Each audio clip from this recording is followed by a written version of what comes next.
peaceful time in Jersey. But it was not always peaceful.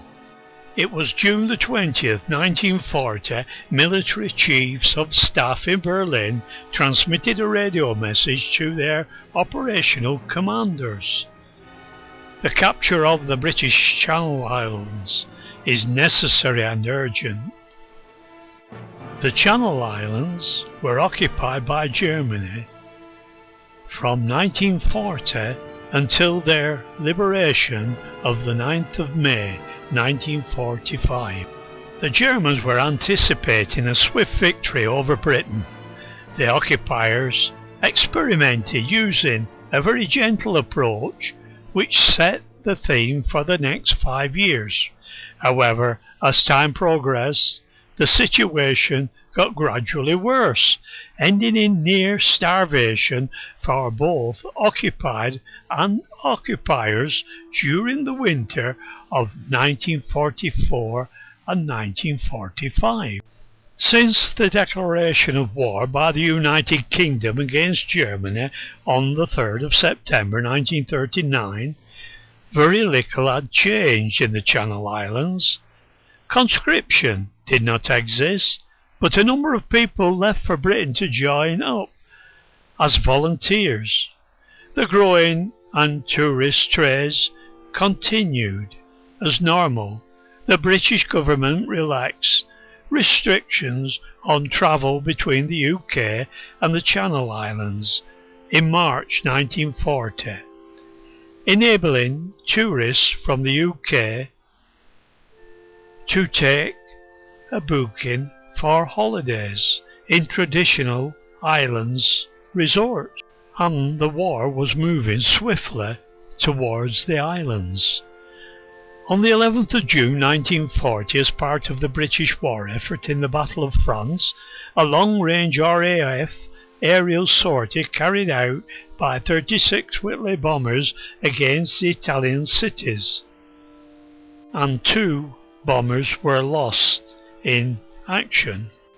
The realization of the necessity of civilian evacuation from the Channel Islands came very late, and with no forward planning and secrecy being maintained. Communications between the islands' governments and the UK took place in an atmosphere of confusion and misinterpretation. Opinion was divided, and chaos ensued with different policies adopted by the different islands. The British government concluded their best policy was to make available as many ships as possible, so that islanders had the option to leave if they wanted to. Only 6,600 out of 50,000 evacuated. Official evacuation boats started leaving on June the 20th. The last official one left on the 23rd of June. Some evacuated children were assisted financially by the foster parent plan for children affected by war, where each child was sponsored by a wealthy American. On invasion, the Germans did not realize that the islands had been demilitarized, so they approached them with caution. Reconnaissance flights were inconclusive. On the 28th of June 1940, they sent a squadron of bombers over the islands and bombed the harbours of Guernsey and Jersey. In St. Peter's Port, the main town of Guernsey, some lorries lined up to load tomatoes for export to England were mistakenly by the reconnaissance for troop carriers. 44 islanders were killed in the raids. The BBC then broadcast the message that the islands had been declared open towns. and later in the day reported the German bombing of the island.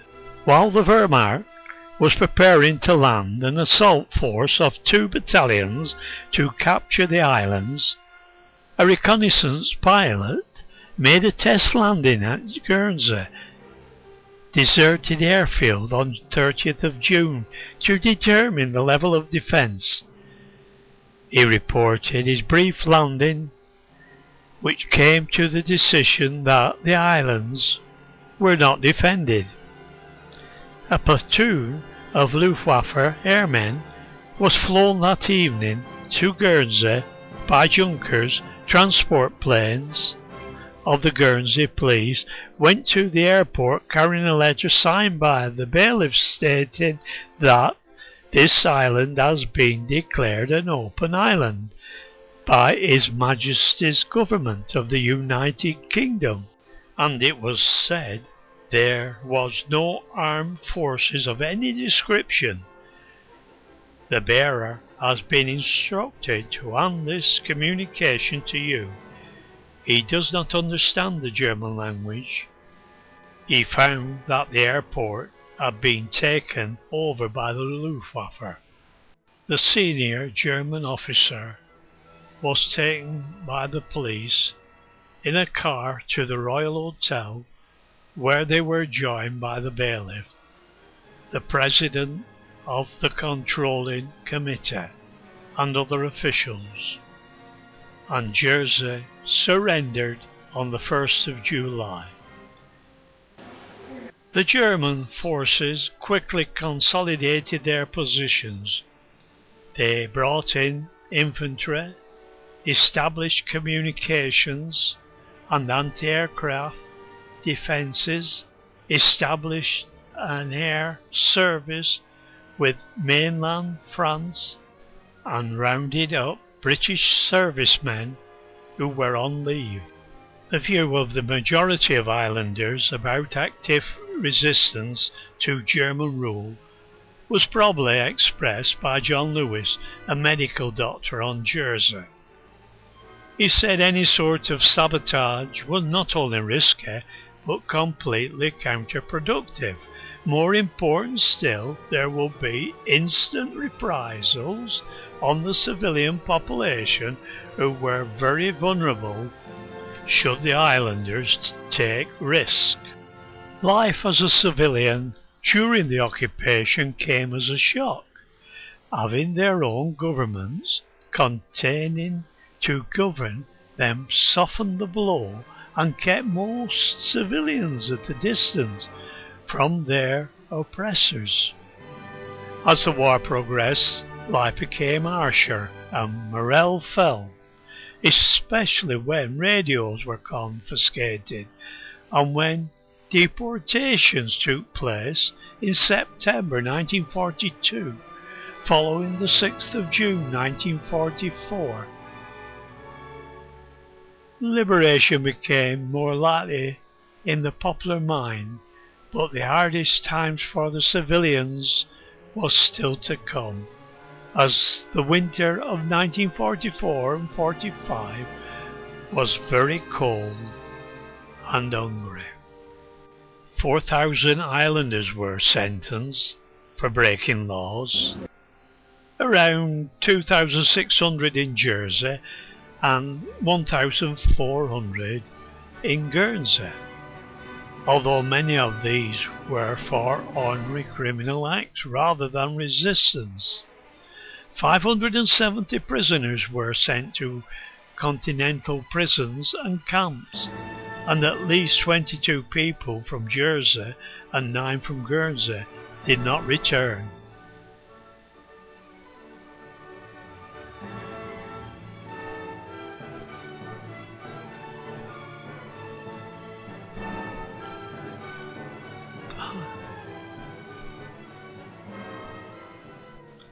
Resistance involved passive resistance, acts of minor sabotage, sheltering and aiding escaped slave workers, and publishing underground newspapers containing news from BBC Radio.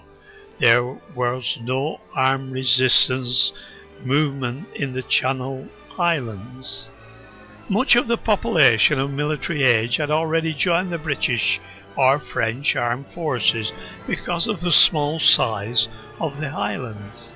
A shortage of coinage in Jersey, partly caused by occupying troops taking away coins as souvenirs.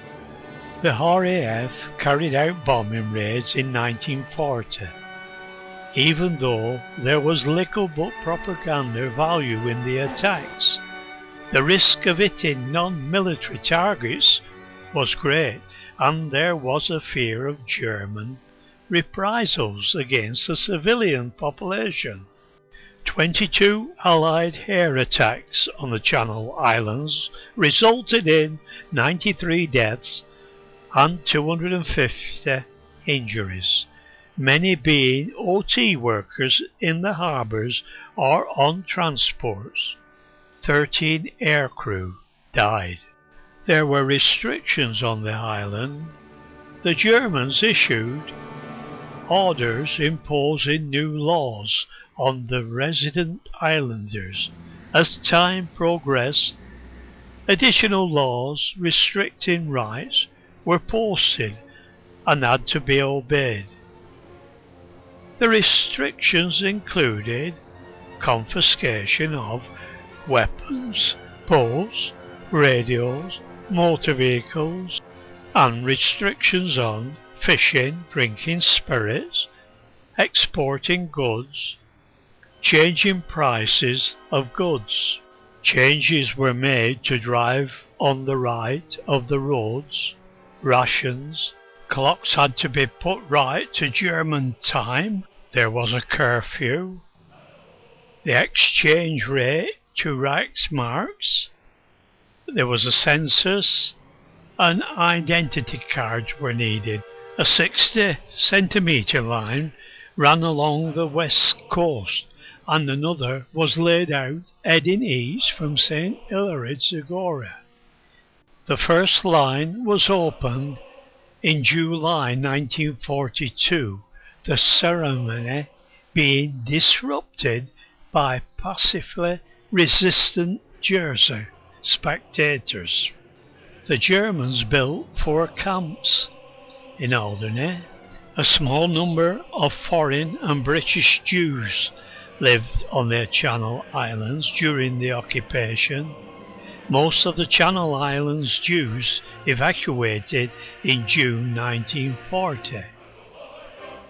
But officials did not permit foreign Jews to leave for Britain. 3 Jewish women of German and Polish nationality were deported to France in April 1942 to be later shipped to Auschwitz, where they died. There were 70 Jews in the island when Germans arrived.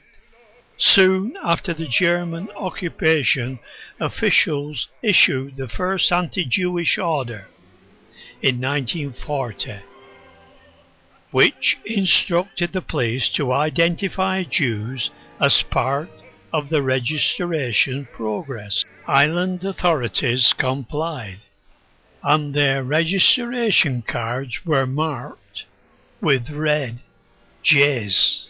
Additionally, a list was compiled of Jewish property which was turned over to German authorities. Placards were placed on Jewish shops in German and English. Jewish undertaking, and in a turn most of the local Jewish populace had to sell their businesses. Jewish businesses returned after the war. Freemasonry was suppressed by the Germans. The Masonic temples in Jersey and Guernsey were ransacked in January 1941, and furnishings and regalia were seized and taken to Berlin for display. On the 8th of May 1945 at 10 a.m. the islanders were informed by the German authorities that the war was over.